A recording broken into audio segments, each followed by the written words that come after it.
Jihan Fahira berpeluang akan temani Komeng ke Senayan.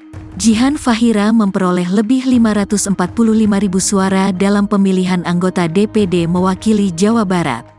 Hal tersebut berdasarkan penghitungan suara atau real count sementara KPU pada Sabtu, tanggal 17 Februari tahun 2024 pukul 10.31 waktu Indonesia Barat.